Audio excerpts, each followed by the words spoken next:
2019 budget. There'll be 5 more after this, going out to almost the end of October, November. If you don't have a chance to watch it all tonight, you can catch it on the city website under Hot Topics. With that, I will turn it over to Finance Director Trina Larson. It's all yours. Good evening. In front of you, you do have the materials for tonight's workshop. I will notate for our viewers online and watching us live that this presentation will be available tomorrow morning on the city intranet under Hot Topics if you would like to see the details. So as the mayor has mentioned, we are in our budget workshop number 1. And so I'll direct you into the agenda for this evening. On page 3, we're going to start with a historical look at taxes, revenues, and expenditures. Talk about some expenditure assumptions, review our current debt situation, and look at the potential 2019 levy scenarios. Our next workshop will follow August 22nd at 5 p.m. So in jumping into this, as we have in past years, it's good to look at the history of where we're coming from to planning into the future. And we presented this analysis in the past year workshop. And what this is really doing is it's keying into where are the city expenditures for the general government fund. As you can see, over a 10-year period, expenses have grown approximately $3.7 million. Of that, the city has had a very focused effort in public safety, of which we have increased public safety spending by about $3.9 million. Following this analysis, you will see on page 5 and page 6 2 charts that does depict this data in different methods. But as you can see, a good support and continued support in that public safety division. General government is reasonably flat. Is that general government, that's council, is that what most organizations would concern G&A? Yes, you're correct. What would some of the items that are included in general government? City council, city manager, city clerk, debt service, elections, equipment fund, facilities, basic administrative divisions that support the other functions of the city. Admin services, probably another one. And then under public safety, does that incorporate the contracts with police, fire? That would incorporate those contracts as well, yes. Okay.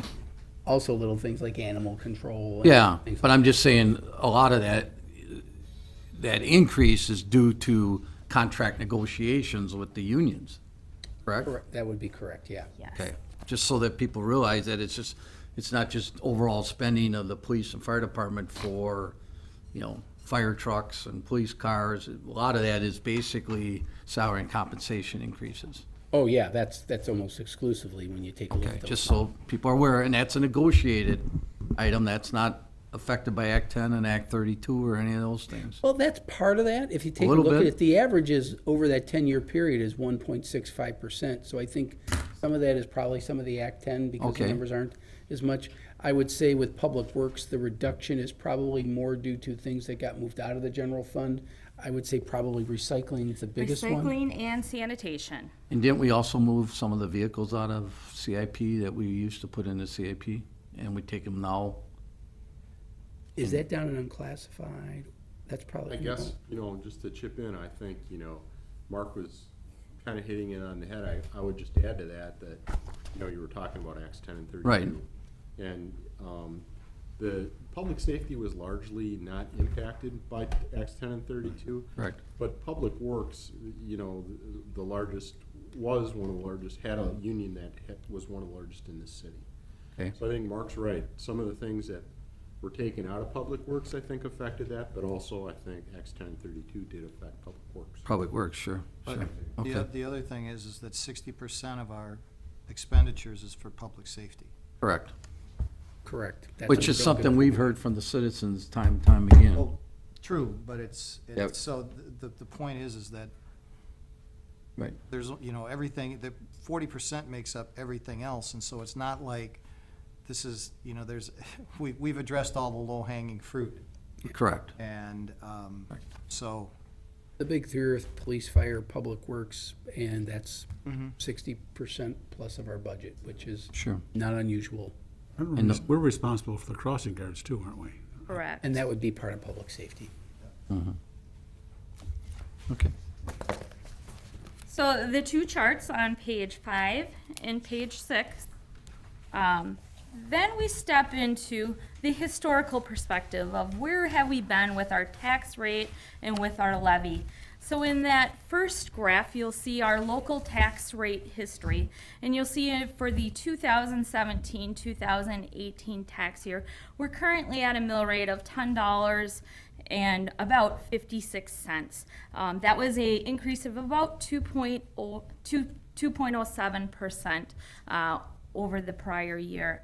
The equalized rate history, which is real similar to the mill rate that you arrive at with assessed value, is 10.361. That is just using equalized value instead of assessed value. The next page, page 8, you'll see our levy history. In 2017 and 2018, we did increase the levy by $1,564,000, which equated to a 4.31% increase in the levy. You'll see that's a comparable levy increase into prior years, but in many other years, we've had much larger increases, larger than that. Next chart, the expenditure history. You'll see that the general fund and general fund supported total expenditures were $73,390,300. That is an increase of about 2.16% over the prior year. This is something that you do see growth in annually, and that is a lot of just the continued inflation and the cost of personnel. So then I would draw you into page 9, which is the revenue history.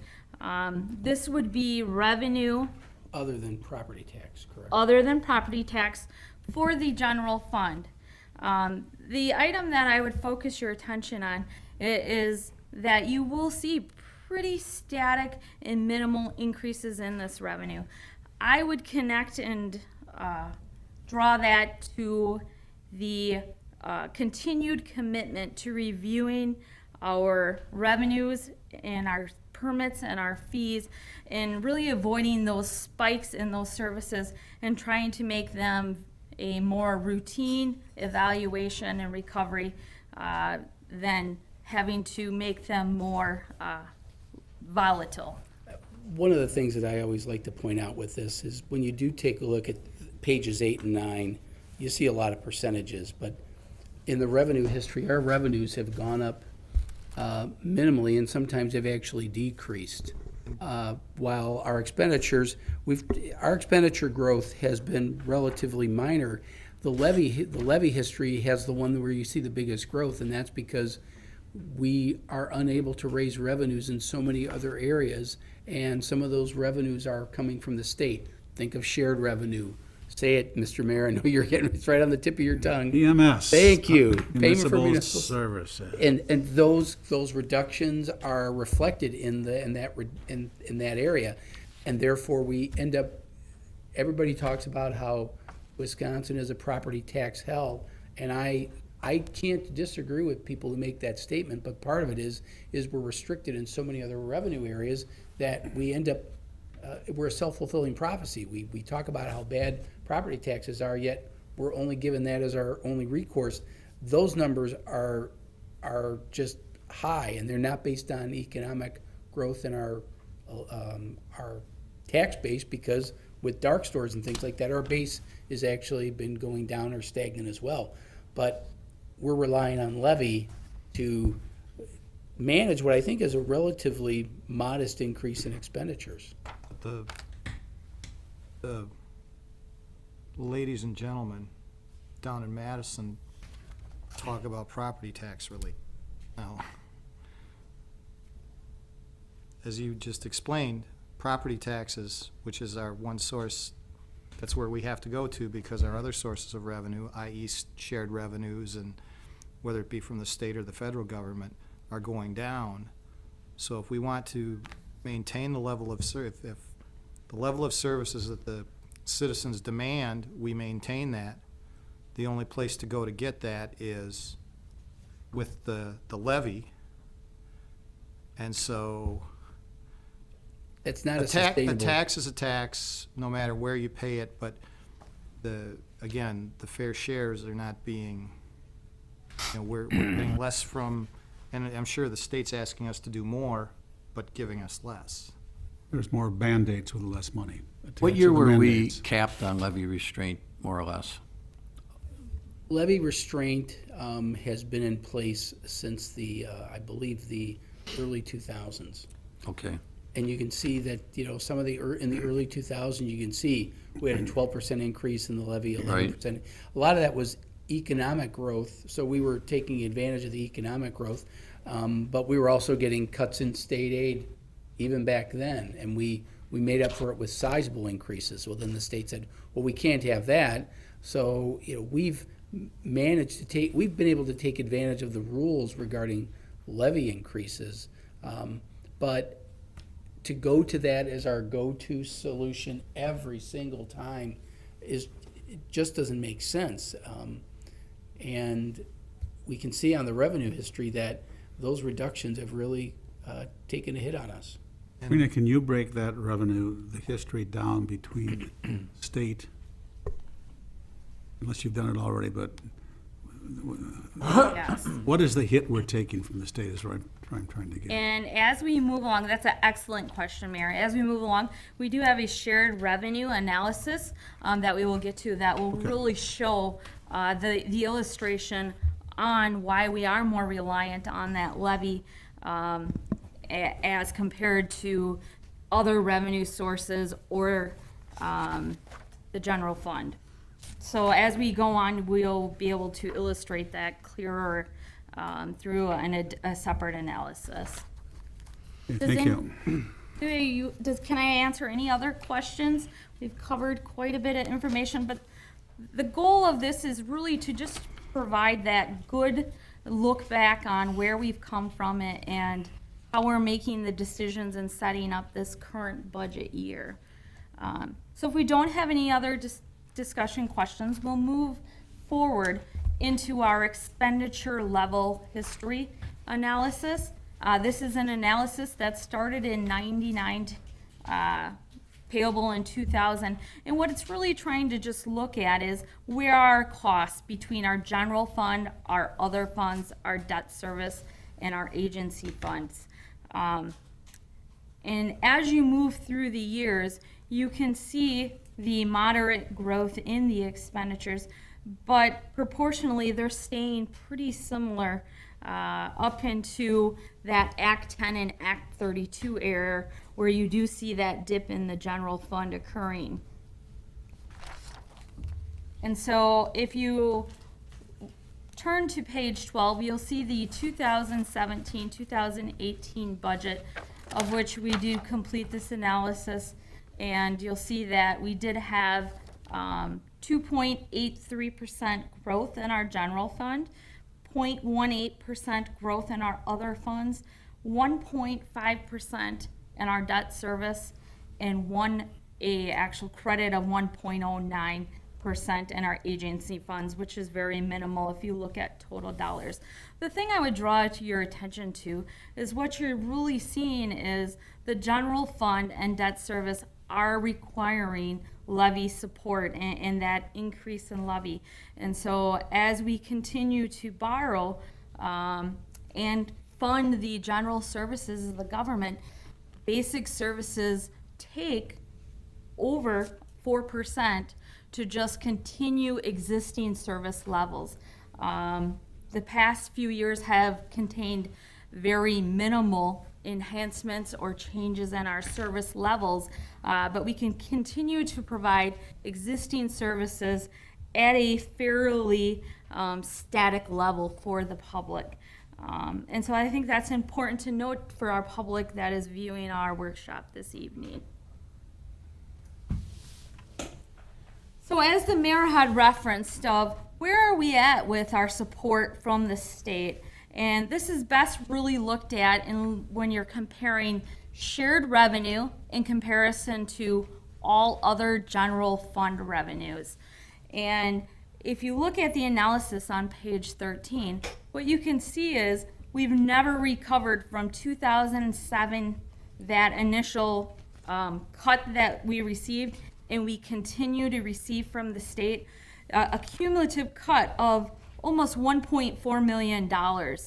And as the state has continued to cut that support to the city, they have not reduced the amount of services that we offer for our citizens, and the cost of service delivery also hasn't changed. And so what you can see is in that all other general fund revenues, that's starting to increase. And that's truly obtained through permits and fees and other alternatives to bring in revenue to offset that reduction in the overall shared revenue. If you look at the last two columns of this analysis, those percentages are truly revealing. The percent of shared revenues which equate to total general fund have went from 28.64%, we're down to 21.62% in the 2017 budget, compared to the alternative of the other revenues, whereas they started at a 71.3% and they've grown to that 78.38%. So you're seeing that continual shift on permits and fees and other revenues into the general fund because the state is not bringing back the money that they're cutting away from the general fund. And further on that is that we do know that there's always this, we're cutting taxes to spur, and when we cut taxes, we're going to see job growth, we're going to see investment, we're going to see, but we're not seeing our equalized value growing at the same rate that our shared revenue cuts are coming in. Is that correct? Is that we are seeing some increases in equalized value, so the argument that reducing revenues, i.e. tax cuts, are going to generate economic growth, we're not seeing it because the equalized value is not increasing. Is that a fair statement? Yeah, our equalized value is stagnant. We had a little increase last year for the first time in 7 years.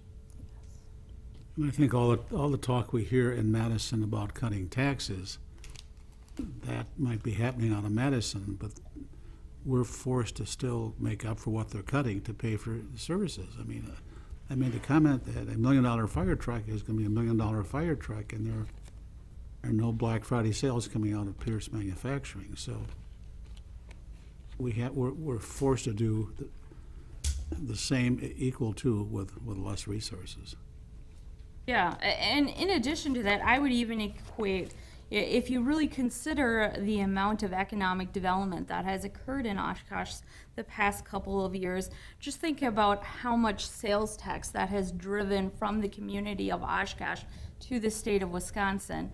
We're investing in that. We're putting our taxpayer money in it, and we're being successful, but the only person that is driving the benefit of that is rolling up to the state, and we're not seeing that passed back down to the Right. city. And if my math is correct, the state's cut us in those, since '07, 10 years, 7.02%, and we've had to increase other revenues about the same amount to get there. Comes out to 7.01%. So it's just a tax shift is all it is. The reality is, communities such as Oshkosh and our sister cities and villages, we create the wealth in the state. The state does not create the wealth.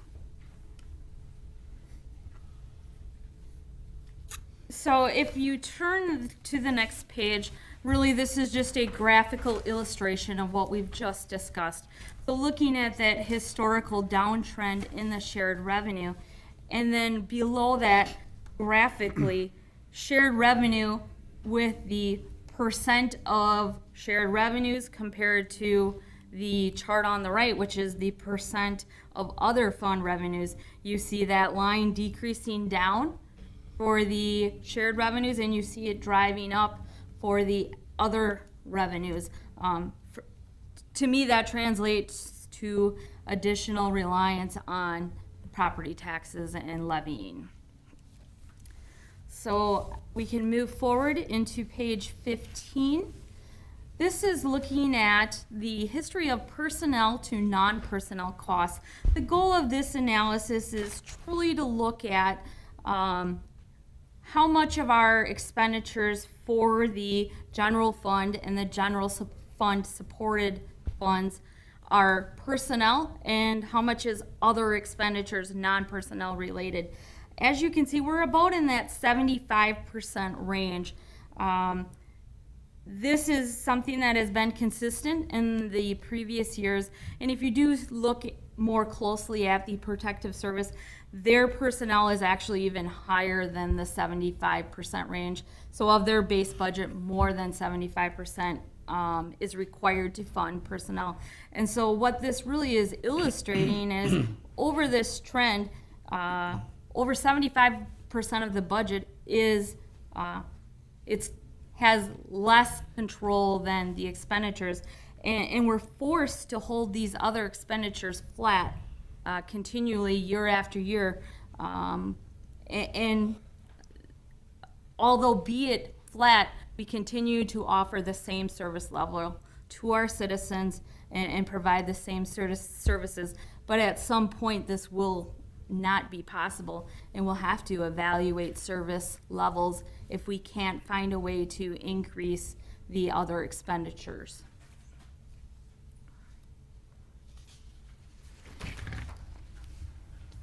So that walks us into, we're getting ready to prepare our 2019 preliminary budget assumptions. And so what is included in your packet would be the assumptions that we've released out to the departments today. We start out with health insurance. We got late good news last week in regards to our health insurance and our dental insurance. Health insurance is estimated as an assumption to increase 2.5% with a 0% increase in the dental. I attribute this a lot to our education programs that Mr. Fitzpatrick's department is responsible for, our health insurance committee, and really the employees' due diligence and proactive knowledge in their healthcare decisions. We are still going out to RFP for this, so we could see a change in this, but as when we're building the base budget, those are the assumptions for healthcare and dental care. Income continuation, this is a program that... Just if I may. Yep. I say it every year, the employee percentage of the premiums. We need to begin, I know we've been moving them up, but this is something that we need to bring into the real world. In the private sector, people are paying 20, 30% of their premiums.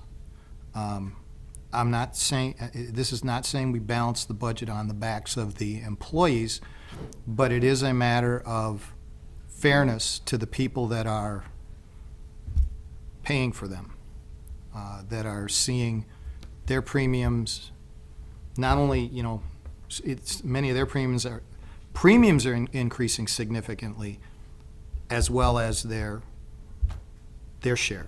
So, again, I'm not saying, this is not to say we're bad, but we need to get some reality into this of Sure. I'll have Mr. Fitzpatrick maybe get into a little bit. We have, it's a balancing act that we have to do. We have been making major inroads in increasing employees' participation in health insurance costs. It's not necessarily due to premiums. We made one big change when Act 10 and 32 came in, when we bumped it up to 12 and 15%. The tool that was given to us with Acts 10 and 32 only applied to non-represented employees, not to represented employees. So in order to maintain some continuity, we've kept that percentage between union and non-union the same. Where we do have a great deal of flexibility and where we've made most of our inroads has been through deductibles and plan designs. And that's where our deductibles have been going up pretty significantly. Same thing's happening in the private sector too. Plan we design don't is have- changing and deductibles are but changing. we don't have Bobby, the you're not ability- understanding it. Those are collective bargaining issues, and we maybe don't have control over the police and fire. I don't have to negotiate those deductibles Right. and co-pays. That is entirely within our realm. The premiums are negotiated, and to get a, we still have to negotiate those with the unions, and that's our challenge. So our inroad has been through plan design. And that was a correct. change really that came out of Acts 10 and 32. Right. Even for the protective service prior to that, we would be required to negotiate plan design stuff. But with protective services after Acts 10 and 32, the plan design was not a mandatory subject to bargaining. So we had a little more flexibility there. Well, So- I fully understand that, but I know I'm what you're also saying, that- Councilman Peck. that You're talking about non-rep employees. I would like to see it across the board. And I would like to see Madison have the guts to stand up to the lobbies. And if they're going to do one thing, if they're going to do something here, then it needs to be fair across the board. They didn't touch protective services for a reason. It was a political reason. And I know that this is nothing that we can do, but it's just making a statement. It's like, again, it's all this hot air that comes out of Madison, that we're here to protect the citizens, and they're not. They're, so that's basically where it's at. That's just, and I'm just getting it out there to understand, so people understand. And I understand, and I know you're making a point, and I'm not debating you. I would just add that I think, we have these discussions with the employees all the time, and I think Trina's right, and Mark is too, that they understand it is a big driver, a big cost driver, and that's what you're saying too. And they have really done a pretty good job. And, some employers in the private sector and public, they focus on the premium share, and sometimes that results in kind of just a cost shift where we're just kind of pushing the costs across the table. But where I think we've really been successful, and this is through the leadership of the council, is having shared dialogue, understanding that the big cost drivers are really utilization. It's price times utilization is what the formula is that really creates the additional cost for us. And the fact that the council supported the health clinic, that was a big leap of faith for them, and some of you were part of that, but that's been very, very successful for us, and it's really resulted in the ability for us to realize less costly renewals for insurance, and for us to go from self-funded to fully insured for a period of time. And for the past several budget cycles, we've saved, I would say, upwards of $3 million just on our health insurance programming alone. And that's not by coincidence. It's by the fact that the council had the guts to say, you know what, we're willing to take a chance on this, and we're willing to trust in our employees to try to do the right thing and control costs. And they've done that, and right now, the employees that are in part of the health insurance committee could tell you, if they were here too, that we have a loss ratio that's in the 90s for health insurance. And what that means for people that are trying to understand that at home is, typically when you're talking about insurance and when insurance companies bid on your business, when it's like 100%, it's the costs are going to equal out. So for them, it's not a high risk to take on a client that's like at 100%. But for clients that are 90% like us, we're actually expending less than what it's costing. When we go out to bid, and we'll see what happens this year, we're really viewed as an attractive option for them to do business with us. And I believe the reason for that is because the employees have heard what the council is saying, especially Councilman Peck, but also the clinic, and they have that option that you allowed us to take a chance on. So I know what you're saying, Councilman Peck, and I respect it, and I know you're making a point, but I would also say that I think our employees have done a really good job through the opportunities that you council members have provided them. I fully agree, and I mean, I respect that, and it's just like I say, it's there's reality out there.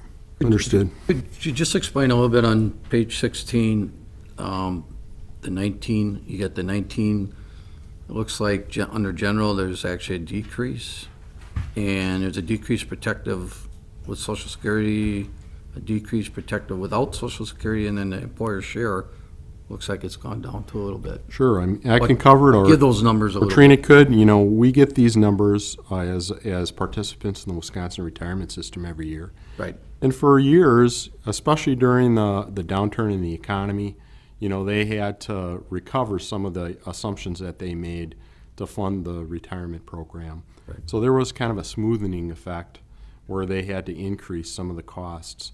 But I think because the economy is doing a little bit better, I guess I'm speaking a little bit for the Wisconsin retirement system now, they've seen fit to reduce the employer share of contributions over time. So that was good news that we got from the state.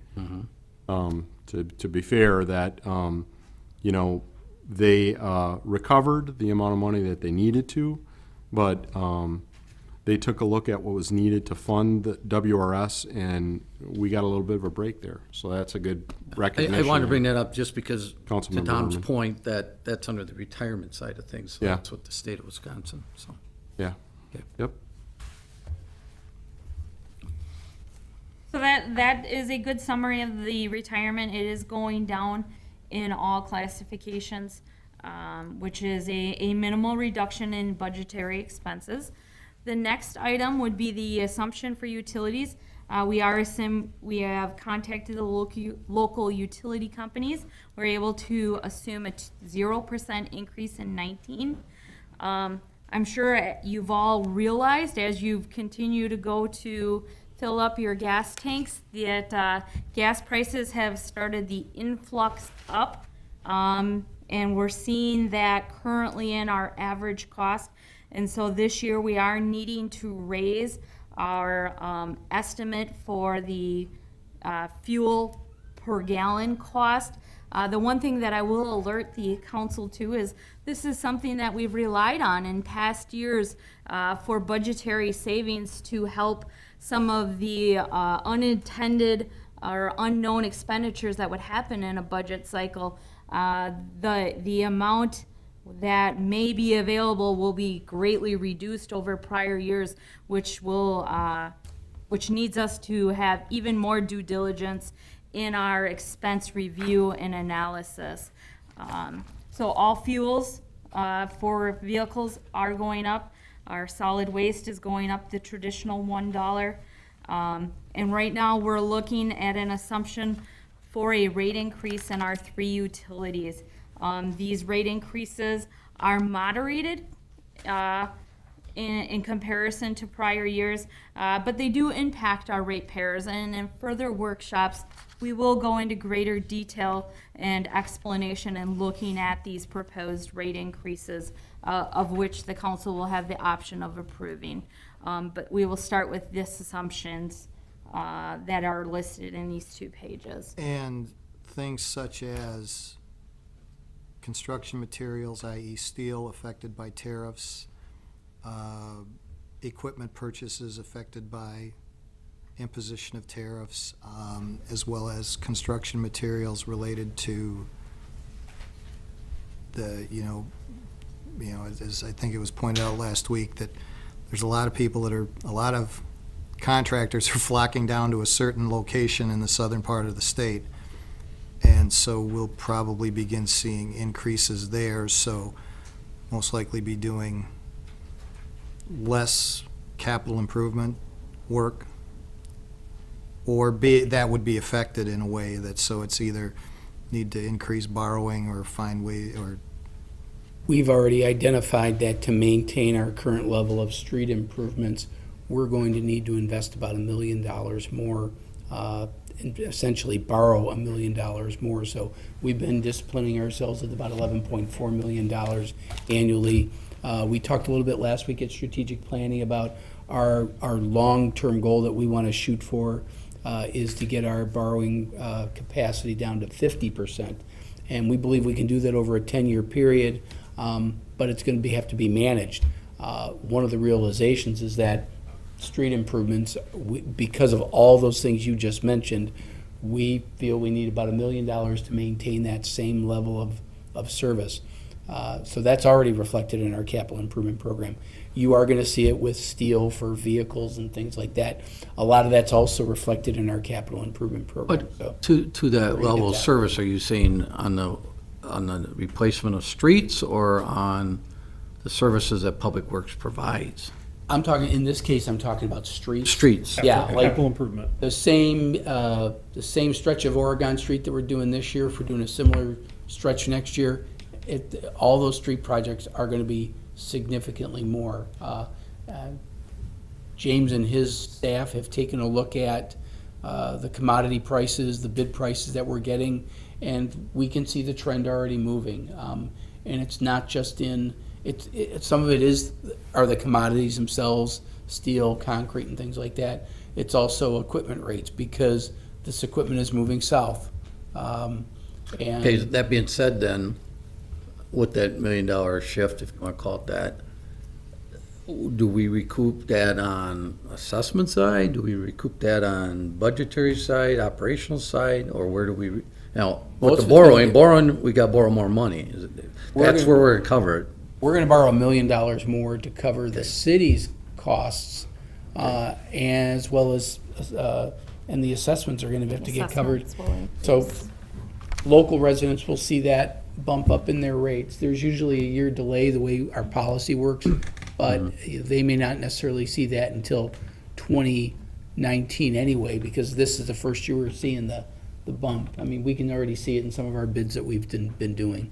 maybe we'll get a little bump or something, similar to what was proposed just the other day related to the farm tariffs, that there's going to be some funding that's going to be heading back to the farmers who are getting hit by the tariffs, but. We don't buy a lot of soybeans, so. No, but come on, if they're going to do it that way, then, maybe they'll, do it on the steel side or whatever, maybe, so. A question for James while you're here. Do you foresee a problem just getting contractors to do some of the work that we would like to get done with all the talk? Everyone is just flocking down to Racine County. We have seen on some of our projects this year a reduction in the number of bids that we received on some of the projects. We've had projects in the past years where we may have had 4, 5, 6 bidders submit, where this year we may have had 2, 3, or 4. So we have seen some reduction in the number of bids that we are receiving. In some cases, some of the bidders that would normally submit bids on our projects that are not, are some of the ones that are working down in southeast Wisconsin.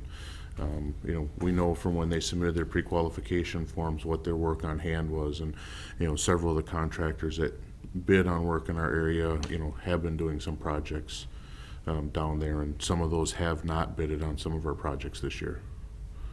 So it has had a little bit of an impact on us already. I would assume that would include labor as well, or some of these contractors. All of the The above. whole thing is going to Yeah, just. all of the above. domino.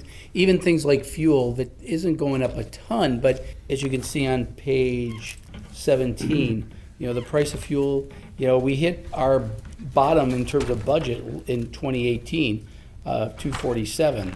And you know, over the last few years, we've had surpluses, which was great for us. But it's not just the price of gasoline, it's the price of aggregate asphalt, and those costs go up. So that just isn't in the fuel that the contractors use, it's in the oil that they put into the asphalt, even though we don't do a ton of asphalt streets. It all comes into play when we're dealing with that.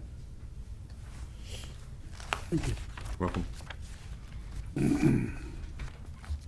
To that, one little follow-up question. To that point, James, you said you see numbers have gone down, but we've been using some of the same contractors. PTS, for example, has been here for the last bunch of years. Carl Bowers and Son have been here a bunch of years.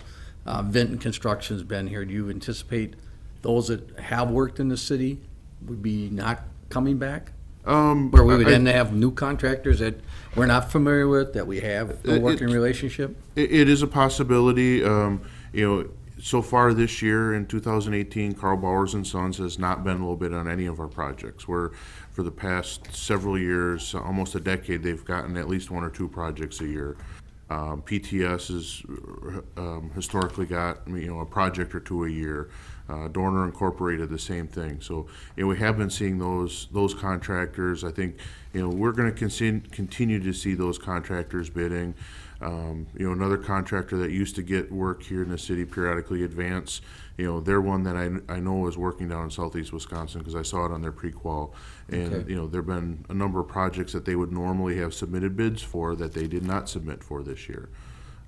So that's, we're seeing a lot of the same contractors, but I think, there is a possibility, but, most of the contractors, that do a lot of work in the northeast part of the state, it's the same ones that we see every year. Generally, what you're probably gonna see is, James reeled off like 4, so just using that as an example. There are 4 pretty reliable contractors that we've used. You won't see all 4 of them bidding at the same time as much, for example. Okay. You'll maybe get 3 of them because the 4th one got a job down south and is too busy. Or, and even if you have 3 of them, one of them might say, well, I'll do it, but I'm gonna jack up the prices because I'm busy. But if I get it, I'll get it. And so you may have three of the 4 bidding, and one of the 3 is gonna be posting a pretty high rate. Off of that then, and we talked about the fuel increases, do we anticipate that there could be shortages of, say, gravel and concrete and some of the things that we need? Because it's all being focused down in that part of the state. I haven't been hearing anything from our contractors from that regard. Certainly as it comes to, aggregate production, that's produced locally here by Michael's Corporation. It's not like they're trucking in materials from different parts of the state. So that's a local production. So I haven't been hearing anything from that regard that, there's shortages that way. Cement powder has, fluctuated at times, due to production issues in some of the bigger mills. So, we had a couple of years where concrete prices skyrocketed because there was a shortage of cement powder because of, some production issues that, there's only a few, places, mills in the country that, still produce good quality Portland cement powder. So, we've had some ups and downs that way due to production issues. It's similar to what we've seen, even in road salt. The last couple of years it went down, and this year it was a big jump up again. So, production issues. We've had some years where they've had trouble trying to get deliveries done because of, bad winter and, the lakes freeze up and they can't ship it in. So, those are all challenges that, we see across the board. Okay. In any of our construction fields. Okay. So are you anticipating putting a little leeway into those supplies and demand things? I mean, especially for our public works, like, they need tons of gravel at the public workshop. They need sand, they need other things for day-to-day operational things. So if there's gonna be an increase of trucking it in or increases in some of that, are we putting a little buffer in there so that we aren't The short shorting answer, our- the short answer is yes, because Trina and I, as we met to discuss what direction we're gonna give the staff, The assumptions that you see on this page, that's part of the base budget. The fuel isn't gonna change. We can't say, well, we can look for more fuel-efficient vehicles. We can, and we do ask staff to find ways to, don't let trucks idle as long and things like that. But the reality is, when they're on the road plowing snow, Yeah. they're dropping the same amount of salt and using the same amount of gas as they did when they were doing it before. So those things, we say that's part of your base budget, even when the cost goes up. We gotta absorb that, even though it's an increase in dollars, that's their base budget. You mentioned one other thing, I'm trying to remember, but commodities are part of the base budget.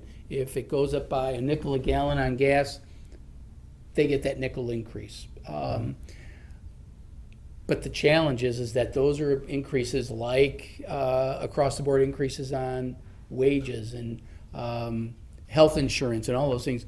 We have to absorb those costs. So finding efficient ways to do things with fewer people, that's the challenge that we're all looking for, because the commodity prices and that are going up. We've really lucked out the last few years with fuel, diesel, and salt being relatively inexpensive, and obviously we've turned the corner on that, and we're not gonna have a nice big $500,000 surplus like we've been enjoying the last few years. Well, 2 years ago, when we did Bay Shore and Lake Street, we got Everline kind of for free because the work was coming in less than the bid, so we had money to.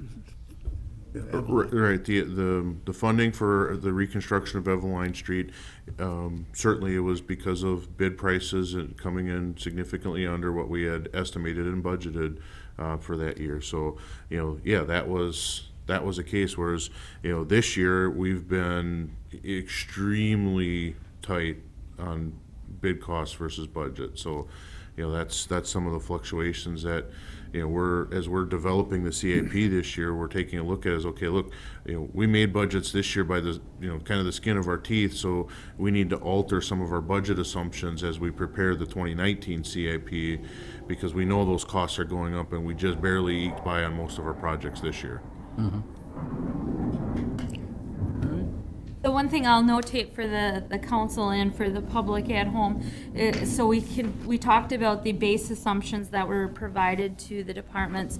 When we do talk about the cost impact of the proposed wages and benefits and debt, the cost increases for the commodities are not included into the analysis this evening. We will go in detail, however, in workshop number 2 in that 5-year model. So just want to make sure that you guys and the public understands that when we do talk about the impact of the base budget, that they will not be in there this evening. And so that takes us to the next place of focus, where we always like to spend some time in this workshop on wages and benefits, as well as the cost of health insurance. And what we've done this year is we've traditionally given you a very large sheet with a lot of numbers. We've tried to give you a summary page to make it a little more summarized and concise, so we can communicate that better with the public. And so what you have on page 20 is really the rolled up look of the very large spreadsheet you have traditionally saw. And so what we're looking at, that top quadrant would be wages and benefits. So we have the cost of 2018 wages and benefits and the projected 2019 wages and benefits. This would and does include an assumption for the 2.5% wage increase for non-representatives. What we've done is we've separated this out, as we have in past years, in looking at it by general fund supported, and then the total aggregated impact of those costs. And so what you can see in that top quadrant is that this is proposing, with that assumption and the contract negotiated across the boards, that wages are projected to go up 2.5%, between general fund and general fund supported in this analysis. Health and dental, again, you can see the cost for 2018 and 2019. You'll see an increased cost of that of $182,958. You may be thinking to yourself, well, Trina, you just said it's a 0% increase. The one thing that we have done and offered this year and negotiated into our contracts is dental for our protective units. And so that is just the employer cost of getting them onto our plan. And so And that was negotiated in and as a balance against a wage increase, correct? And they took a lesser increase as a result of that. So, yep. And so you'll see that the 3.2% increase between general fund and general fund supported.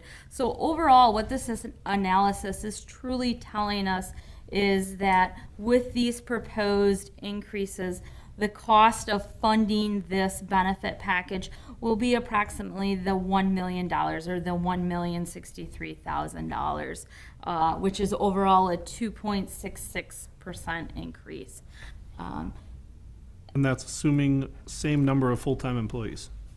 Correct. Yeah, No budgeted increases in employees as of this point. and that's our definition of base budget. So that's a good question. One of the things we do, it's a little on the conservative side, but at this point, you can afford to be a little more conservative, even though it takes the costs up, is that for every vacant position that we currently have, we assume that when we fill it, we're filling it with somebody who takes the family plan on insurance. So that's why you see some of those increases in insurance as much. Now, if somebody comes in and says, well, my spouse has insurance through another employer, then it's not going to cost us anything. But for this exercise, we feel it's at least take the most conservative approach, and then we'll be okay. But to that analysis too, though, for every time we don't fill position, we save some money. And we usually replace it with someone at a lower end of the pay scale because they're new to the Correct. pay rate system. I believe we also made the assumption with the dental that all the police and fire Yes. represented people will take the dental. But if they already have insurance through their spouse or something, they're not going to take it at all. Our cost will be zero. So it's The those give little and take, things. so you're just rationalizing as a whole. As we start getting the departments to do the budgets, and Karen does a lot of the work to know what the reality is. If we fill a position in August as we're putting the budget together, we know the position's been filled. They took dental, they didn't take health, or vice versa. Then Karen adjusts that so that we're dealing more reality. But for this exercise, we're just a little broader. And but what that tells you is that 2.66 translate dollar-wise into that $1,063,000 that you see at the bottom of page 20. And so that's the number that we're looking at, because that's hard dollars that it's costing us. And just for you, John, do we bid separate health insurance and separate dental, or is it a package? Separate. Okay. Yeah. So do we not ask any of the health insurance carriers if they do carry dental to submit? We do. We just do it. We do it separately. So we do health insurance and try to get the best deal we can with health insurance, and then we try to get the best deal we can with dental. Okay. Sometimes they're together, but most of the time they live in separate orbits. Right. So, but And this, do they renew or come due together in a sense? We time it in that sort of structure. Right now, I don't believe we're looking at dental. We're looking just at health insurance this cycle. Okay. So the 2.5 that we've projected is a worst-case scenario, and that's really based on talking to our current provider. But as I mentioned earlier, because we have such a favorable Right. loss ratio right now, I mean, there's a possibility that we could do better than that. But we wanted to put in, as Mark said, and Trina, be conservative, put the worst-case scenario. yeah, if when we bid it out, we might find somebody else that might sharpen their pencil, or the existing carrier might take a look at that loss ratio and say, I might be able to sharpen my pencil, and maybe it's not even 2.5. But they told us for right now, plan on a 2.5. And so at this point in the year, we put in 2.5. Originally, we had 8.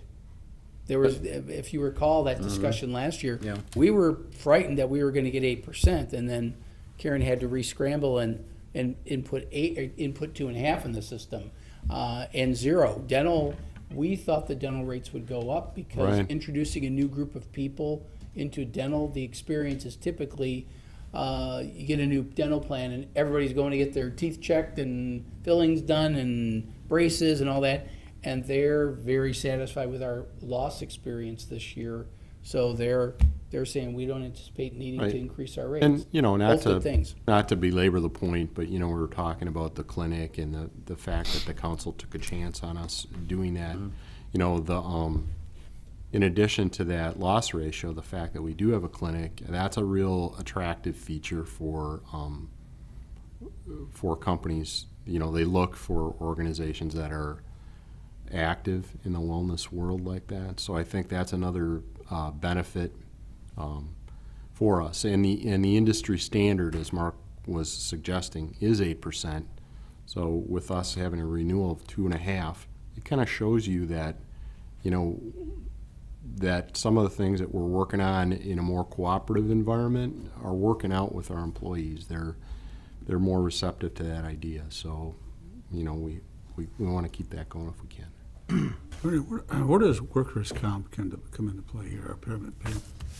So workers' comp would be outside of this. We actually have our own workers' comp fund, which we administer here at the city. It's what we call an agency fund. And typically, we talk about it during the operating budget, individual things, because it's an element in my budget and administrative services. But we've been doing very well since we've self-funded that, and that took place quite a while ago. But we've been doing a pretty good job from a safety and risk management perspective, I would say, with our self-funded workers' comp too. But a lot of that's governed by the state, so they kind of tell us what it's gonna cost. And we had a huge savings in that when we went, especially because I think a lot of the workman's comp was in sanitation. Yep. Right. And we went away from When you went automated. two-man trucks and going automated, we saved a lot of money. Automated service really helped reduce a lot of our worker comp claims. So Well, I would even think in Public Works, some of the newer equipment is much better, more safer, more efficient, and the employees probably aren't as much risk. It's hard to say, but you know. It is very hard to say because, you know, at the end of the day, they are still doing construction and there are guys swinging hammers and, you know, doing all those kinds of things. So while the equipment may be safer, you know, that's just one guy out of a 6 or 7 person crew that's in that piece of equipment. The rest of them are, you know, on the ground doing things. So, you know, there are still all those other risks, not to mention they are working very near traffic. So, you know, that brings a whole nother aspect into it. Good. Okay. I think your question, Mr. Mayor, though, it's not reflected in here at this time. And is it going down, which we thought it was when we went to the automated Sure. equipment, so. But, you know, we're one police officer taking down an arrestee away from having to throw him back. Yeah, what's the need, throw them back, yeah. Yeah, Well, there should be some benefits to those power cuts now for the fire or the paramedics. There should be some, it's those Big, little big things, benefits. they make a big difference. But things happen. we're all I human. can contest.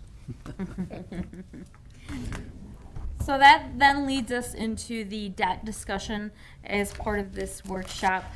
This is our debt protection, which we have had a very focused effort on the last 5 years. If you will see, I'll call your attention to 2018. We're currently residing at the 66.8% of our available debt capacity. That's coming down off of 78.55%. Again, this is something we routinely like to talk about.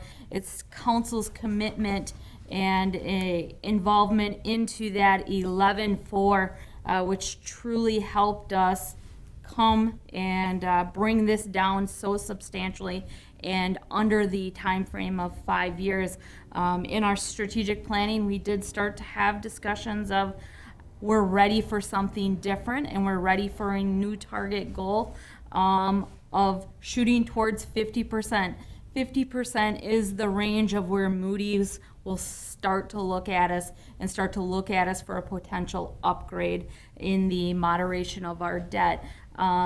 So we've started preparing analysis and objectives of how we can get to that.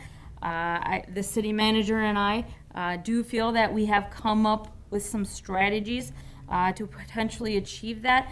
And the one thing you'll see in this analysis, with still holding that 11,400,000 and keeping that static equalized value, which with current economic conditions, we should see increase. We'll see the TIF 7 closure coming on.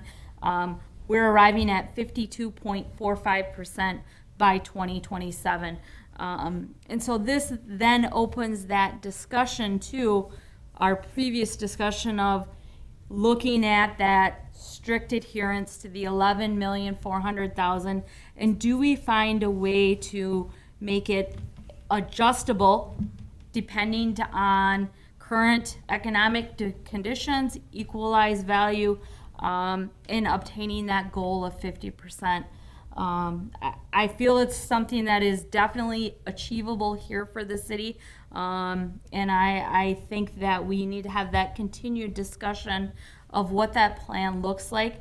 I feel we can target it in 10 years, in under 10 years, but I think we're ready to potentially look at going beyond this static amount, especially with current conditions of the increased construction for public works, the steel, all of the conditions of which are going to impact our ability to construct and to purchase needed capital equipment.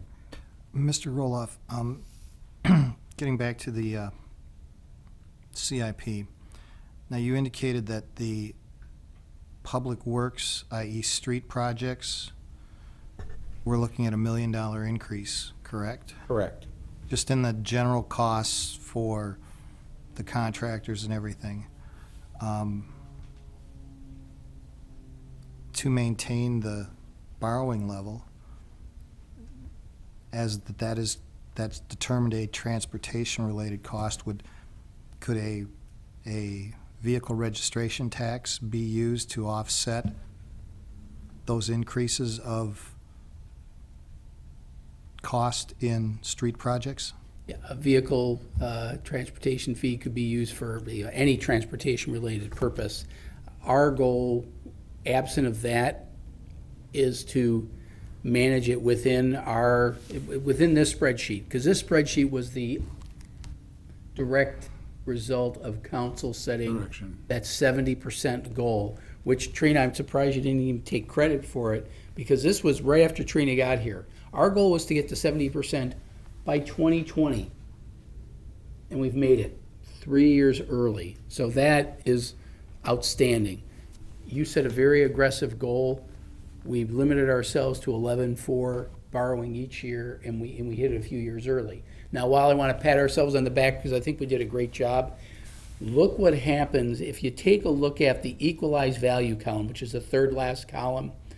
There were no increases in equalized value until you got to 2017, when we went from $3 billion, excuse me, 776 to $3,931,000. That increase, which is really more of a result of one of the TIF closures, not 7, it was, I believe it was 8 or 9, I can't remember which one. But look what happened to that percent with a decent increase. It went down 5%. That's what took us over, that's what put us over the 70% goal, which is great. And we are not making any assumptions on the equalized value increasing. Take a look at that from 2018 through 2027, no change. Similarly, we've made no assumption in the change on how much debt principal we're taking on. But we're already telling you that it's going to likely be $1 million for 2019 going in. We're going to have, and we got to absorb that somehow. The idea is that we want to develop a spreadsheet that we want to put 50% in 2028, and we want to shoot towards that 2028 target. And if we're making good progress, maybe we can borrow a little more. Why? Councilmember Herman brought it up last night. He mentioned the the street project for, The transload. transload, thank you. And you brought it up, and it's like, that is not in our current project list. But it's gotta get done. If we're gonna be successful, we gotta get it done. The only way we're gonna be able to do projects like that are when we get some equalized value bump. Because we're gonna need at least 12.5 million to sustain what we're doing right now. And that's assuming that there are no additional increases that James looks at. And they're looking at this stuff virtually every time they bid out a contract now. They have to revisit it over and over again. So that 12.5 million, we know that needs to go up. And if we can get some decent bumps in equalized value, and I know I'm gonna sound like a broken record, because part of that is the dark store issue. But it's more to it than that. We gotta have more growth. A TIF closure, we gotta take advantage of it. When there's a TIF closure, can we use that to reinvest in an economic development project like the road. Steve mentioned, Yeah. like the road? We're gonna have to look at that. But our goal is, we think we need to set it at 50. That's really aggressive, but I think that's where you've been talking all along. You didn't say Right. 50, but we knew which direction you wanted us to go, and that's what we're gonna Well, try the to lower do. we can lower our debt, the less we'll have more money available to do other things. There No. are a lot of communities that are, the ones who are AA and AA and AAA rated, they're the ones who are down around, 10, 20%. We're not there, we're not gonna be there for a while, but if we wanna get into that healthy, debt risk category, we gotta start moving in that direction. We've got a good base, it could be better. We've definitely got the borrowing limited, where I think we've wanted to go all along. And I think Moody's they like what we're doing. Well, we have a plan, and that's the Just like biggest we've got a thing. plan. You know. If you don't have a plan in place, you can't really have a targeted goal. And so I think having a plan in place, having a council that understands that we have to get our debt down, city staff working on that, is just a benefit to our citizens. And we need to continue to work on our infrastructure. It continues to age, and we got several projects going, Oregon Street this year, the stormwater out by Mike's place. I go there quite often, and people are asking me all the time, what's going on, and so they're excited when the projects do come forward, and they see that progress, and they see the city continuing to reinvest in its community. Okay, everybody, all together now, we are frugal, but not cheap. And I think, and not only, is Councilor Herman's correct in that you have a council that is fiscally responsible, but also understands that to move forward, you have to make investments in the community. And those investments do cost money. And that if you prolong your investments in your infrastructure and your streets and everything else, you end up where we find ourselves in many instances on these streets. It's one thing to say we're not spending money, but there's a flip side to that, in that your streets deteriorate, and in doing that, you also impact your ability to bring business in, to bring people into the community and everything like that. So it's making strategic and smart investments, not just simply throwing money at a problem. And I would just add, maybe I'm getting to be an old timer, but I think, when the investment was increased, after City Manager Roloff came here, prior to that, we had some significant infrastructure issues. And I think, I remember going to several meetings with James Robbie, and we were just talking about that the other day, because we had a public meeting that we were both working on together. And those were some serious issues, and we talked to a lot of angry citizens, when we had some significant flooding issues. And again, I think to the council's credit and to City Manager Roloff's credit, he recognized that we needed to work on some things, to improve some things. It increased our debt limit, yes, but it had to be done, and I think the community is better off for it. And now that we've achieved some success, we're working to try to get it back down. But that's really the reason why that debt load increased in the first place. And for citizens that are listening to this and may not have been here then or don't understand that, I think it's important that they do know that, the council and city manager Roloff did the right thing for everybody involved here. So I think Mr. Roloff has relayed the story that someone discussed one time, said that they're glad that the stormwater is going into the storm sewer into their basements, right? Or something to that Rather than their effect. basement. Yeah. They were tired of the city using their basement as a stormwater detention pond. And it was very well said. And when you think about it that way, that's not what we're supposed to do. That's not what we're expected. There's two other things about debt that aren't necessarily, one is that's reflected here, but it's in the past, but I think it bears mentioning, and I give Finance Director Larson all the credit in that. That WRS liability that the council decided to pay off rather than sit there and leave it on the books and be an operating cost. That's part of the debt principal taken on. So those first few years while I was here, it looked like she was on a big borrowing spree. What she was doing was she was doing a debt retirement. Right. And that, even with that was not part of the 70% factor. So we got below 70%, even with taking on over $10 million in debt that now we're 4 years into paying off on a 10-year basis. That's To that can't point, argue. Mr. Off, this side of the table understands that WRS payment because that was out there and we made that decision. I don't think Councilmember Krause or Mugrauer knows what you're talking about. I So think it just in the predates- short term, I think it predates maybe, you, do doesn't you It's know? before me, too. Yeah, so maybe a short, quick explanation what that was, just so they're aware. This was Real quick, short answer is we were paying into our unfunded WRS liability. We were making interest payments. We weren't even paying off all of the interest, so the interest was accruing. We weren't even knocking off principal. And what happens is over the period of time, I think it is, we're going to spend $15 million total to pay off the exposure. Had we not done that and continued on with the way we were, at the end of the period of the bonding that we used to refund the liability, we would have ended up, I think it was what, $30 million? We would have had a debt of $30 million. On an original And- principle of, Is basically the thing is like I said, is we weren't even paying off the principal. right because We were simply paying interest. More like 6 or 7 million. And then there was another little caveat to that, the state could have called it Could have due, called it at any time. and we would have had to come up with the cash. And part of it was, at the time, and how we got there was, we didn't pay into Wisconsin retirement, wasn't that how it really Well, got? there are a variety of, way back when we Right. started participating in Wisconsin retirement, there were a lot of communities had their own independent retirement systems. And we had some, probably the oldest ones we have are probably police and fire. And we still get some bills that Karen gets that come to me that I forward to Karen and Trina.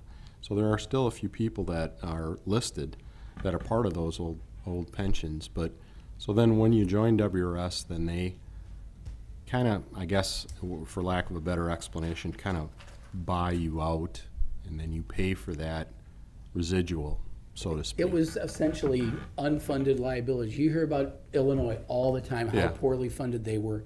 Wisconsin, to our state's credit, Yes. has the most fiscally responsible retirement system Right. in the country and possibly the world. Yeah, I it's- mean, it is that good. But they Fully give us a funded. debt. They're like, okay, you want in on our system. Right. You have to pay off this liability that we're taking on for you because you hadn't funded it as well. We Mm-hmm. collectively did not fund our old retirement system very well. Now we are completely caught up. No liability. That's wonderful. The other half that you may or may not have seen this. I don't know how many of you get the Focus newsletter from the Wisconsin Policy Forum. Used to be the Wisconsin I Taxpayers get it. Alliance. The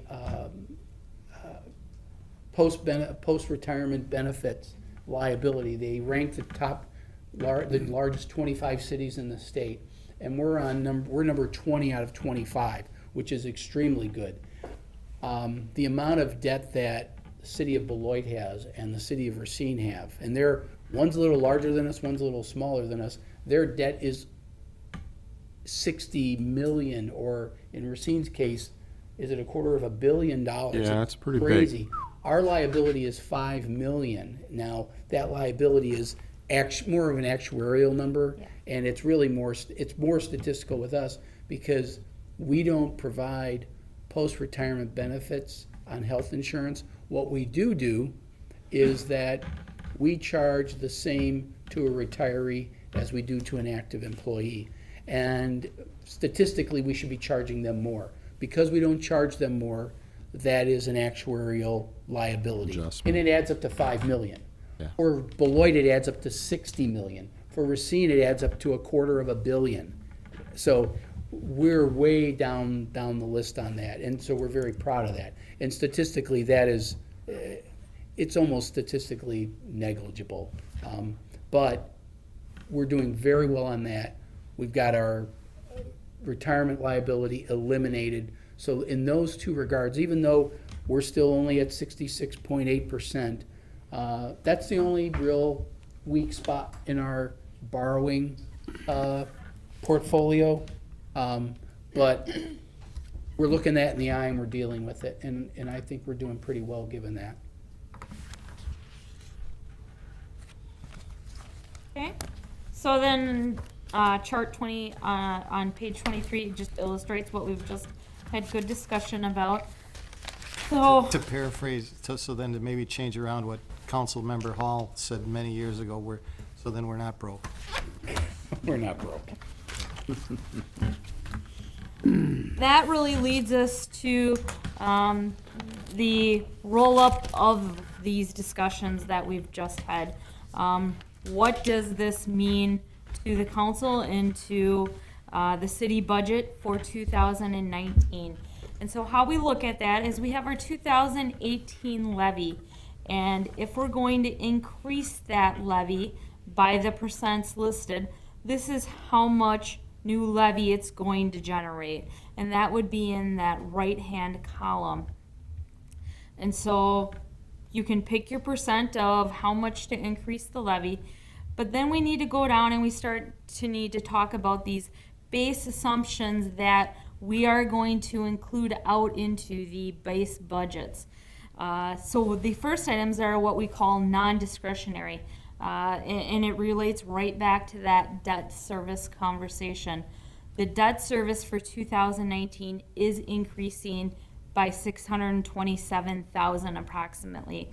The reason that is increasing is we are becoming less reliant on 20-year debt for trucks and utilizing 10-year debt for trucks.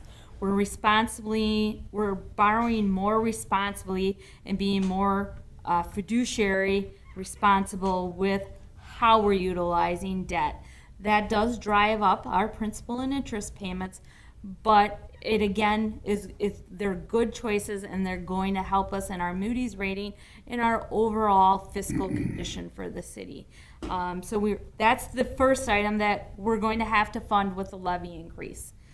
The non-discretionary items would be the wage and the benefits. So that's the approximate $880,000, and then the health and dental of $182,000. So if you add up the discretionary with the non-discretionary, we're going to need approximately $1 million to fund these items. And so we're looking at, with those items, And that ties into your spreadsheet from earlier. Yep, and those numbers tie in. And then if you add that discretionary, we're looking at right now, if you accept those assumptions, a $1.691 million increase, which equates to under a 4.5% levy increase. And so that's basic, what that's saying is that, and that's basically maintaining the level of services at the status quo. Correct. That's it in a nutshell. Okay.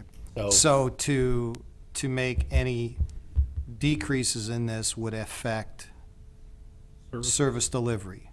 Yes.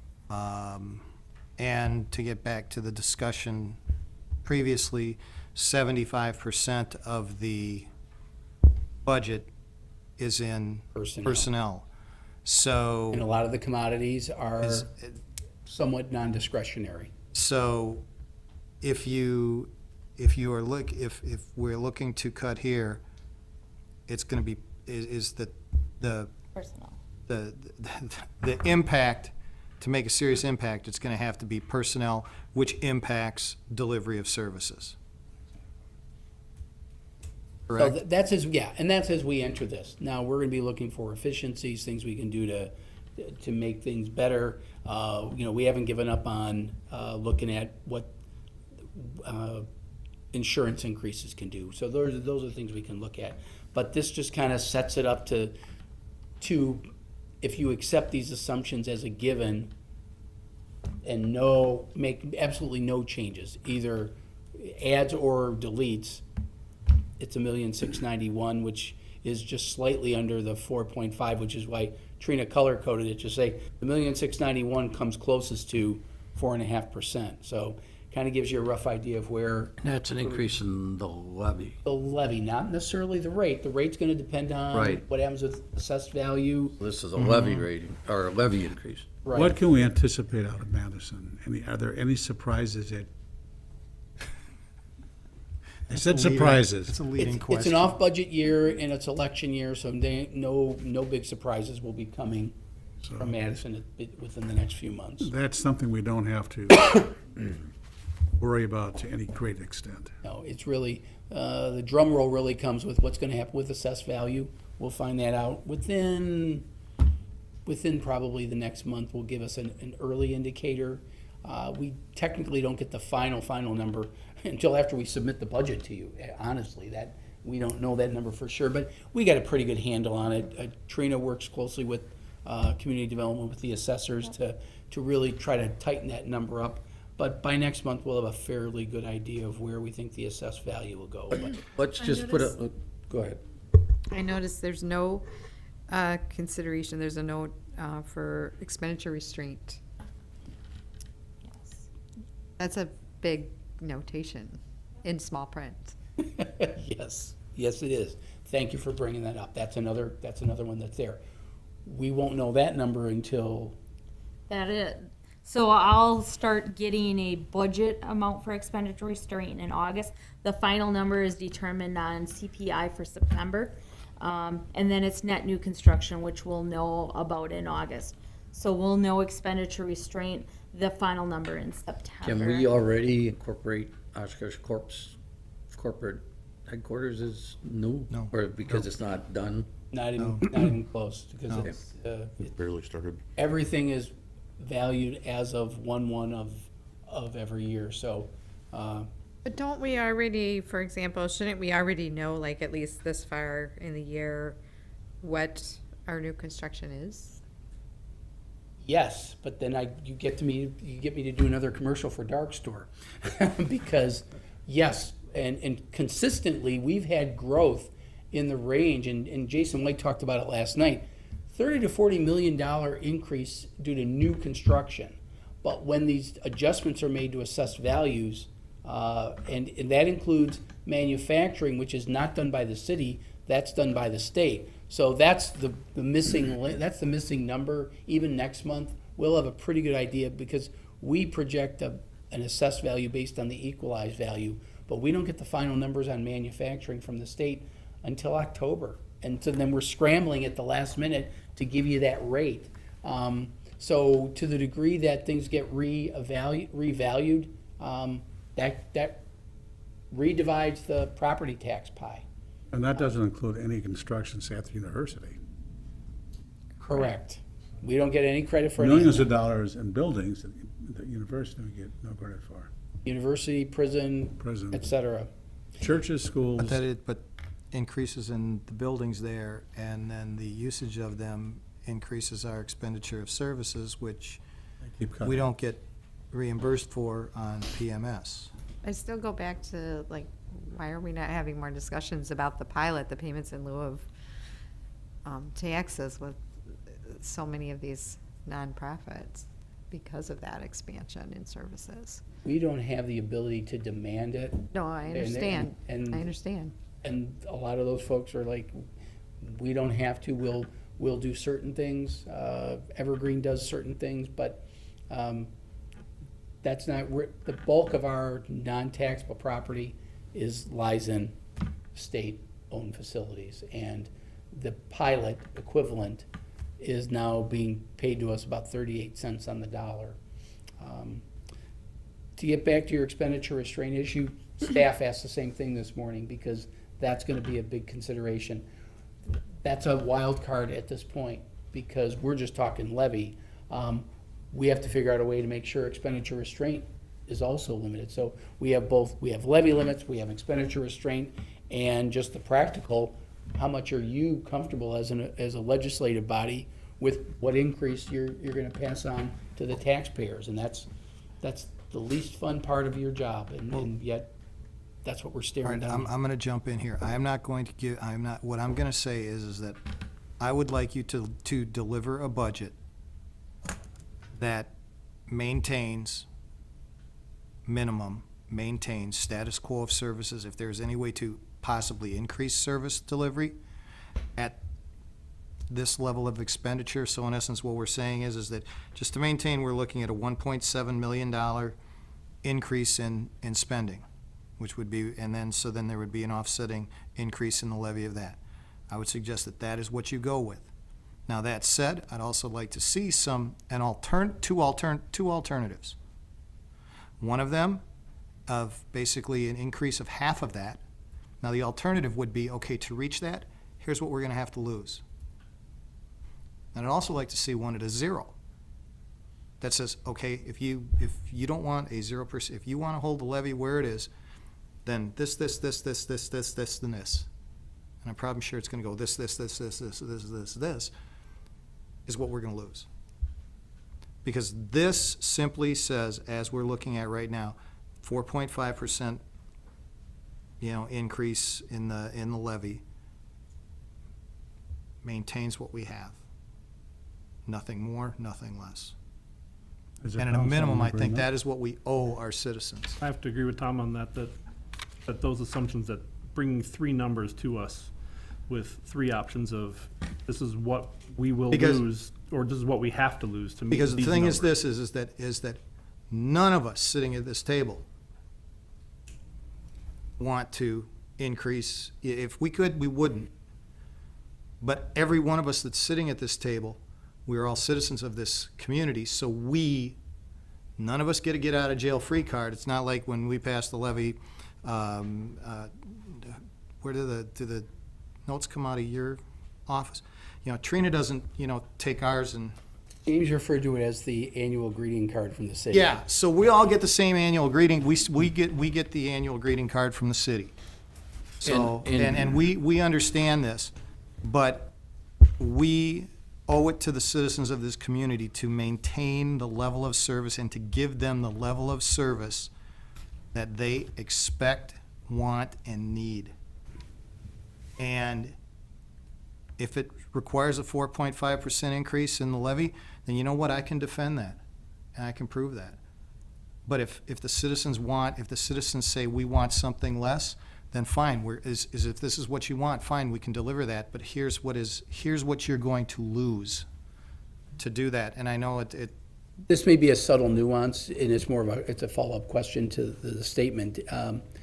Would you like to see what it would take in terms of, for example, these are some of the things, or do we go specifically to departments and say, tell us what it would take? Because on a general level, we could provide you with some really good information about what it would generally take for us to do that. Or are you wanting us to come up with specific things I that you think would want we're us far to enough do? out that you could go more general now. right.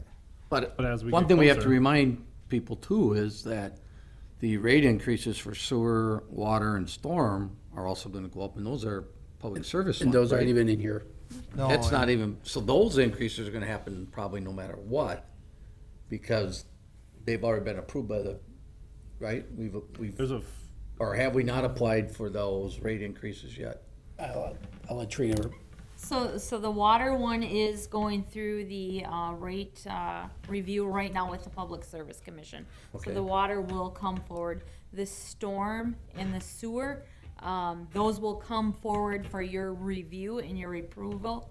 The covenant or the restriction that we face is because of the amount of capital construction, we do rely on rate increases for our debt covenants requirements Because within our bonds. I know me personally, as a council member, I hear more from our citizens about these rate increases than even the levy.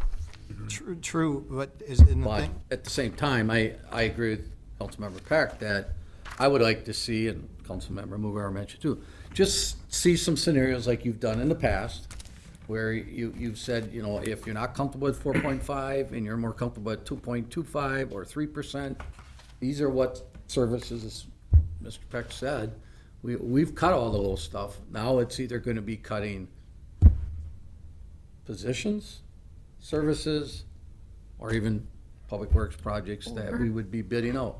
You know, and you look at just take Washington Ave, the work that's been done with the Y, the Howard, the Washington building, and all that, and they did that investment knowing that we were doing the streets. Or, If we didn't do the street, would they maybe done the investment because that street was horrible? But if we can't do that, then can we ask our other economic development partners or other partners in the community to keep investing if we're gonna stop investing in them? or as an alternative to cutting personnel, retiring less debt. You said we were several years ahead of schedule. unfortunately, you can't, we've got debt is based on when you took it out, and there's a repayment schedule. We can't just go and, well, The we cow's already out of the barn. Well, we could, or we could could refi, reverse we it. could refi. Which you've been But in doing. doing that, but we would also then be pushing out, it's like any refi that you would It's a good way to be, put it. Because- you would be, you got 5 years left to pay on the debt, you're gonna go and refi it, now you're gonna go out another 20 years on that. If it's a bond, it's another 10 years if it's a note. So you're just Pushing it down pushing the the road. inevitable, you're just kicking the can down the road. But- And that's one thing that this council, Has since not- I've been on, and Mr. Herman and that, we've decided, we were, that was the whole idea behind the WRS and everything. We weren't gonna kick the can down the road anymore, because all that does is just, it doesn't solve the problem. Right. It just makes, it allows you to sit there and go, hey, we're But maintaining. to the mayor's point, 10 years.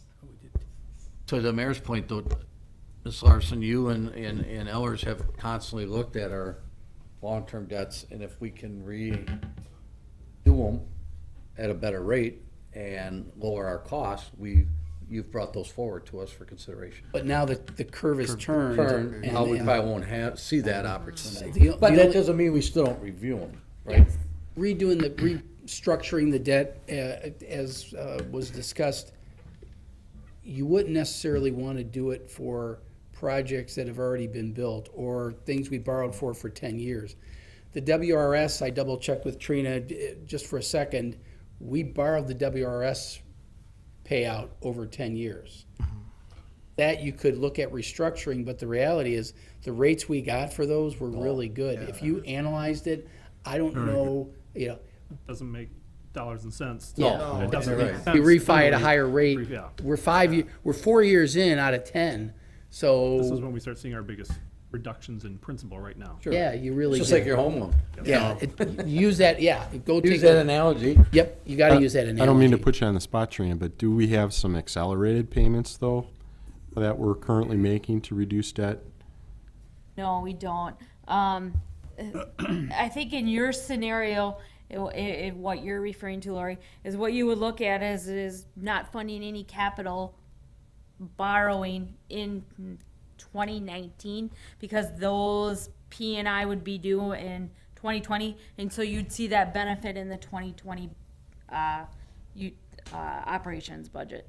Is the only way. So if you borrowed nothing and did no capital in 19, you would have no increased debt service in 2020. That would be detrimental. Projects wouldn't get done. And what happens if we run into a Mount Vernon Street. Or Eveline. It's very possible. Wherever mine, or, One thing I'd like to look at too is, over the years, we've cut all the low-hanging fruit. I mean, have we cut so far in certain areas that we've damaged some services? Should we be asking the department heads, are there things we have to restore? That maybe we're not aware of, but are there things that just, they do If I impact left, services. if They you, do if- impact services. I mean, yeah, that is a discussion we have regularly at department head meetings. Right. Things that have been reduced. But it really goes back to Councilmember Palmieri's earlier question, expenditure restraint. Because that's, we haven't even answered your question, and I'm not trying to dodge it. The answer is, I don't know yet, but it's there, and that's the boogeyman in the room, because starting to restore things, James would love to be able to restore some of those things, because, you know, when we do the citizen survey, the importance of snow plowing and street repair is as important as police and fire, but the satisfaction level is not as high.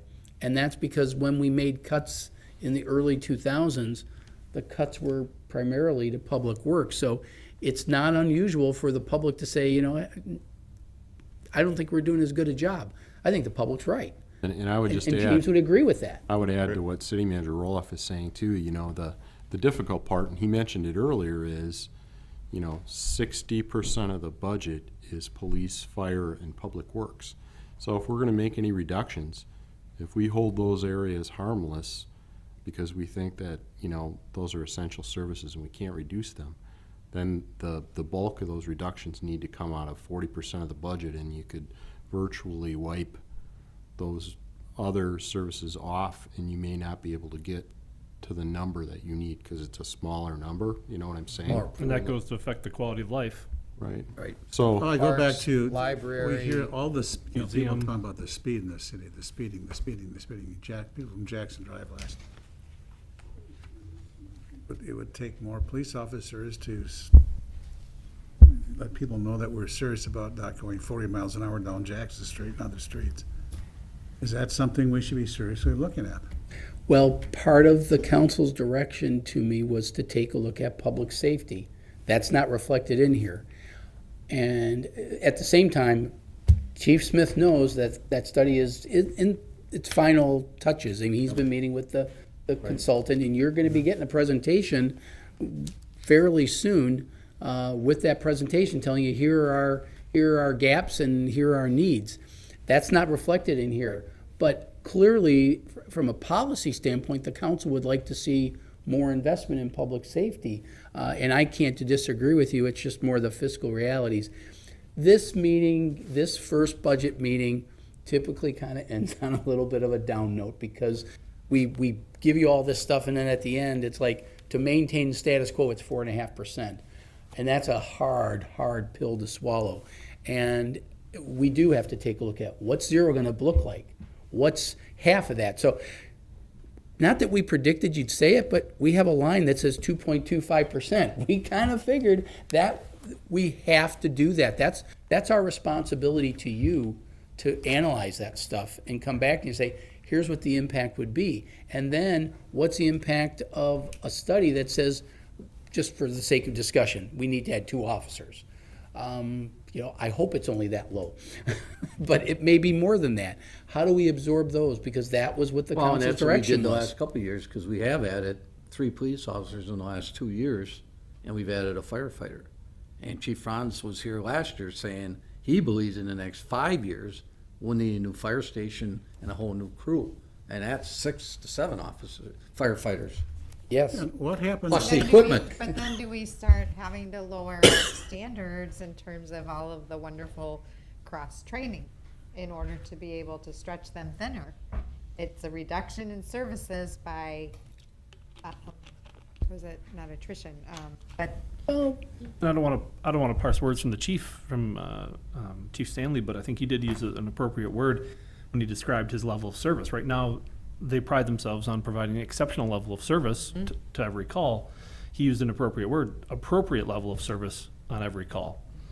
That going forward, it may not be the same level of service on every single call that goes out, and that's going to have an effect on the response that we When get your from our house is on citizens. fire, what kind of service do you want? Right? understand. When you have a heart attack. In another what kind of community, when they make an ambulance call, they don't receive an ambulance and a fire truck at their house with 4 to 6 firefighters. They receive Gold Cross with two Paramedics, paramedics. what you get? Oshkosh, we enjoy those Luxury. positive things that our police and And- fire and- provide us, You- but there's a cost to do so. Yeah. Is basically, it's the analogy, you get what you pay for. Absolutely. And But- we get a lot of. Right, and we having get been in a the lot of public, quality. public service, public safety field, cross-training actually is a cost benefit, because you can have more officers trained to do more services with less people in essence. So all our firefighters being paramedics is a benefit. If we don't have a rig to transport them, we're still sending paramedics to the call. Yeah.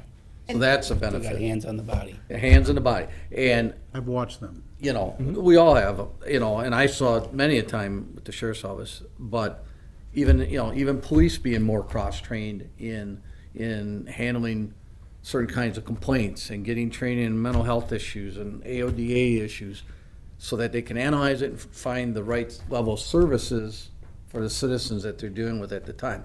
Doesn't mean they're all per se professionals, but they're getting the cross-training that they need to go out and do their day-to-day job in an efficient manner for the taxpayers, the citizens that they serve, and for the city of Oshkosh. And that's really important, that, you know, we understand that, and it takes time to train them, and it takes time to, and it makes it even sometimes harder to hire, because we're asking a higher level of officer just coming into the system. And that sometimes, so an officer has that kind of training, will he come to a city of this size and maybe get paid $25 an hour? Or will we go to a smaller community and get $28 an hour and have the same training? So it's a balancing act. of Well, how things you that look are at it. happening now in the city were not happening 25 years ago. No. But it's cycle So- changes of I'll what use my causes wife's those issues. experience at the hospital. Sure. When she began in behavioral health, it was all pretty much alcohol. It has swung to drugs and a lot of codependency. So that's been a change in 30 years. Well, and that's a really good point, Mayor, because I don't think we are tracking how our public safety services are being impacted by the opioid crisis. And I don't think it's insignificant, but if we're not capturing what that's costing, I mean, there are some communities who are taking those costs to court with some of the pharmaceutical companies, but we're not even tracking it, so we don't know the impact. It, you know, we're told greater it's than it was growing. 25 years ago. Well, you could track it just by calls of service too, but, yeah, I hear what you're saying. I hear things about the opioid crisis, and it really reminds me very similar to what was going on with the smoking regulations 15, 20 years ago. And my fear is that the state will ultimately preempt our ability. There are some communities that are actively looking at it and have quantified it and can demonstrate that we should hold the pharmaceutical companies responsible. Similarly, that's what everybody wanted to do with the tobacco companies, and then the state jumped in and said, no, we're gonna take care of this. We're gonna fix the problem for you. Right. You know, trust us, we're the state. And we get preempted. I'm not saying we're not doing it because of that. I just know that down the road, as public policy will dictate, they'll want to make it more centralized, and it'll end up centralizing at the state. And the states will end up settling with the pharmaceutical companies. We'll be out of it. There'll be a cut that'll be promised to us, but it'll be kind of like the tobacco money was used to balance the state budget. I hate to say I'm predicting it'll happen again, but my experience tells me that's what'll end up And happening. it also funded an alcohol, tobacco education person for like 3 to 5 years, and then the county had to absorb that They person. throw a bone. They throw a bone out there. You That get them for doesn't- 3 to 5 years. Regardless of whether or not we're able to recover any of those additional expenses, the additional expenses continue because of the gaps in treatment services. So not only are we cross-training and trying to keep up with, basic public safety response, but there is this Sisyphus exercise in futility of trying to retire some of these health things that are growing exponentially in some communities, but we just don't even know what that is. I think, I don't think. But is it the city's responsibility to address the issue? That's what we have a county health department for. That's what we have a state Department of Health. But we have city services responding to those things, so. But they are not, the fire department is, and the police department are not there to direct. They're not the interveners. They're not the ones that direct them to the services. They're the ones that take care of the issue at hand, of the overdose, deliver the person to the point of care. Yes. And then it is at that point of care that addressing is we triage it and get them there, and then it is up to, from there, to identify, here's where you go, here's the services that you identify. Because while, yes, it would be great if we could do it, it would be a significant expense to the city to begin to even address those, and that is not a part I'm of not talking about resolving it, I'm not talking about treating it, I'm talking about tracking it. That's not the process either. I think Chief Smith noted last week that he did have the number of, or I might have, maybe I missed it, but I know that it was Analysts discussed while would I have was that there. information. He had it there, and in fact, I think Ms. Palmieri, you asked the question, and he gave you the number of calls that were related to opioid issues. So information is there. There is information there that is known. Maybe it's not at the level you want it, but we are beginning to track it.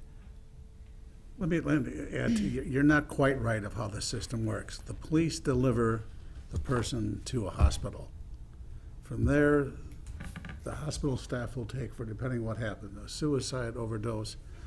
The officers are there for a great length of time. Yes, doing exactly. Paperwork. A couple of years ago, after the holidays, my wife tripped, took her to the hospital because she's got a lot of metal in her back. The police had brought in a person who committed attempted suicide, and I was talking to them while my wife was being x-rayed. They were spending hours there doing paperwork. 2 officers, and we should be out there doing something other than standing here and waiting for the hospital procedure. So, Yep. 2 officers, maybe the better part of a day. So, the officers are not there to diagnose. That's a hospital staff. I agree. But if But they're they gonna do go, mental there's health more commitment, than delivering. Oh, no, I agree with Look that. how many hours That's the time commitment that's takes. chewed up. But there's always something, and we're a data-driven society much more than we were in the past. And I think Chief Smith and Chief Stanley, even though I'm still getting to know Chief Stanley, they're both very committed to the data and trying to get that. But there is some good old-fashioned anecdotal evidence that they follow every day and that they know just instinctively as managers what they need to do, even in the absence of some of this data.